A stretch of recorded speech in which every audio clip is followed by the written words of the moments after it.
This seller was referred to me by a colleague.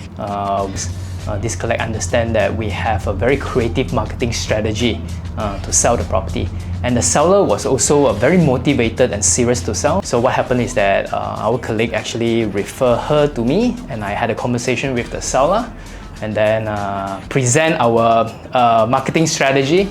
And the seller felt that, oh, it is very different from the rest. And the seller decided to appoint us to market the property.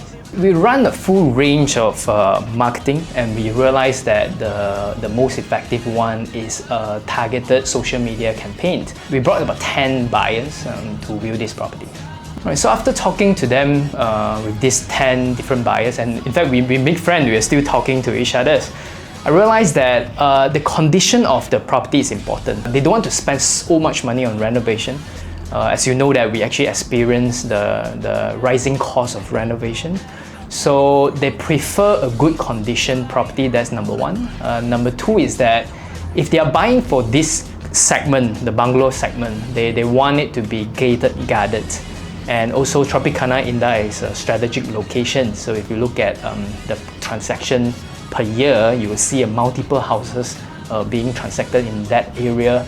Although it is a leasehold, but the location is good. One of the challenges is they spoil by choices. The second challenge is that when you present this marketing strategy to the client, to the seller, not all sellers understand these social media things. The pushback will be, the seller will say, is my target audience from social media? You know, my property is 2.0 million, 3 million. Are they from social media? Do you have that kind of a database? Do you know someone who got can afford 3 million? Sell through database. But actually, we believe social media is a very powerful platform. And regardless, 2 million, 3 million, 4 million, or 5 million, the buyers are there. Most importantly, you launch a targeted campaign. Also, one of the challenges that I mentioned is that we understand the buyer behavior right now. They prefer to buy something that is in good conditions, that does not require a major renovation. What the seller did, or what we discussed to make this property sold, is that the seller actually spent some money to touch up the property.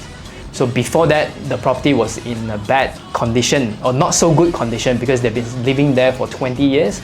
And so when you step in, the impression is not that good. So the seller actually spent about 20 to 30,000 just to touch up, repaint external, internal, and also repair some of the furnitures and also part of the properties, and to make this property really presentable in the market.